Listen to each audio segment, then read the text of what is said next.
It's crunch time here at Pathless Pedaled HQ.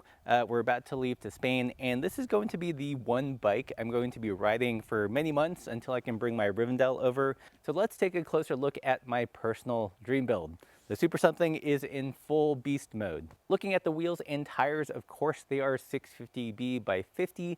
These are my personal favorite tires. These are the Soma Cazadero. I like them because they are high volume. They also have a high center ridge, so they roll really well on pavement as well as champagne gravel. Looking at the wheels, these might be a bit of a surprise to some of you. Yes, they are carbon. These are carbon wheels from a brand called Logos, which is an offshoot of the Thesis brand. Specifically, these are their Atara wheel set. What's cool about them is that they use a star ratcheting mechanism similar to DT Swiss. They also have a relatively wider internal dimension at 28 millimeters. What that means is when you put a tire with a width of 48 or 50, it doesn't get all weird and bulby and squirmy when you ride. Another crazy thing about this wheel set is they are ridiculously light. On our scales, they weighed in about 1,375 grams, which is bananas light. And so far, I've been taking them on the rocky double track we have here in Missoula. They've performed awesome. So super stoked to ride with these in Girona. The valves are the Reserve Fillmore valves. And yes, I tricked them out with their purple stem cap kit. Down here, I'm running a little Geno mount from Paul Components. So this lets me put a light here even though I have a bag on the bike. It's not the perfect position for light because yes, the wheel does cast a shadow, but having a light is better than no light.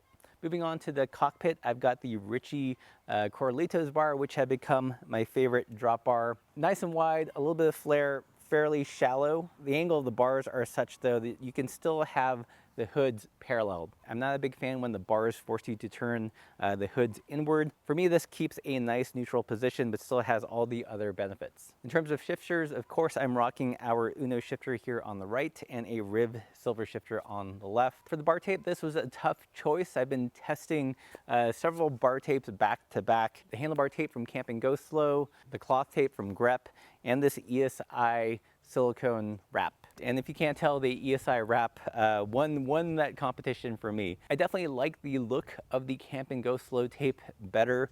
The ESI wrap looks like you took the Michelin Man and filleted them and then wrap them around your handlebars, but these feel oh so good. Let's talk about brake levers. These are the TRP SSL levers. Probably the best non-STI brake levers you can buy. I don't know if they lowered the pivot or this pulls more cable than typical non-STI brake levers, but it's given me the best braking performance out of the Paul clampers. And speaking of clampers, we've got them on this bike in this super bright purple color. You'll notice a general color theme here, this mustard yellow of the Supersomething with purple bits where I could put them, you know, they're complementary colors, so I think they set each other off nicely. The handlebar bag is by Ornat, and it's the perfect place to put our brand new supple enamel pin. Moving back to the bike, we've got titanium bottle cages from Silca. Again, I said it was a dream build. The cranks are the Dixna La Crank. These have a 110/74 BCD, fairly narrow Q and designed for kind of road style bikes. They also come in a huge swath of crank lengths, and these are actually 160s, which I've really come to like. The chain rings are a 40/24, and I know what you're asking, what front derailleur are you using? And it's actually pretty simple. It's an old 8-speed road double. I've tried old mountain bike triple derailleurs. It doesn't push the chain as well. So in my experience, an old road double derailleur works fine. Of course, a cage doesn't quite match the radius of the big chainring, but this is where I'm definitely valuing function over fashion. The pedals are some purple EC thump pedals. I think EC, the brand, has disappeared, but these pedals are still being sold by MSW. Looking at the back, we've got an 11 to 40 tooth cassette in, I believe that's 10 or 11 speeds, doesn't really matter. Again, I'm running friction. Rear derailleur is a GRX rear derailleur. I believe this is their 812. It's the 11-speed one designed for doubles. And as you can see, massive capacity. You can run a wide range double and a pretty big cassette in the back. This minimalist fender is by Ass Savers. It's their Wind Wing fender. Love them, great coverage, super minimal. The seat post is a purple Paul Tall and Handsome because why not? Might as well go baller. The saddle is one of my favorites from Ergon. It is the SM Comp Men. I always get asked, I don't know which one. I love Ergon saddles. This weird thing in the back here are some purple Anno Restivus bag loops. It's a way to let you run Caradice bags on any saddle beyond just a Brooks. Of course, there's cable cherries all over the place. And to top it all off, of course, we've got our brass Party Pace stamp caps, just restocked in the store. Super nice finishing touch to any bike, in my personal opinion. Oh, one more thing. This is the new Cradle by Rat King Frames. I like it. It's got some cool erector set vibes. What's cool about it is that you can run it on the rear here as a mini bag support or platform, or you can also run it in the front.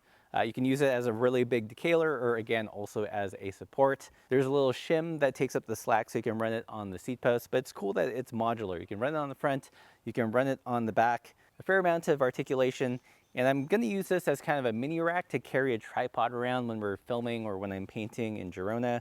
I tried to put a full-size rack in my bike bag and it's just full. It's taking other things. It's also right at that cusp of the weight limit. This lets me get under that 50-pound limit with a little rear rack functionality here. So yeah, this is the bike I'm going to be riding for the next foreseeable future in Girona.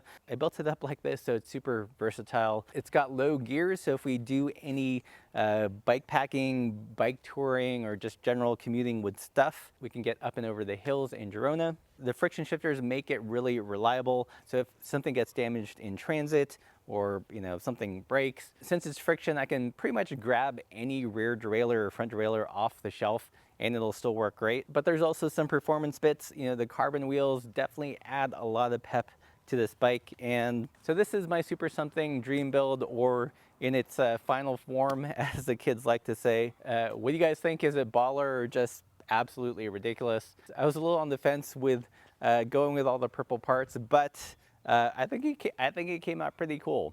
This build is in some ways a culmination of all the things I've learned the last couple years on the channel, all my various hacks to get maximum range. It's also a collection of some of my favorite components I've had the chance to review on the channel. Things like the Paul clampers, the cable cherries, the Corleo's bars. So I'm pretty stoked on this build, and you will be seeing a lot of this bike as we fly over to Girona in November and do more riding. Let me know what you guys think, and if you guys want to pick up any pins or stem caps, help support the channel. We're taking a huge risk uprooting ourselves, going to Spain, and hopefully making it work there. Every bit helps, and as always, keep the supple side down.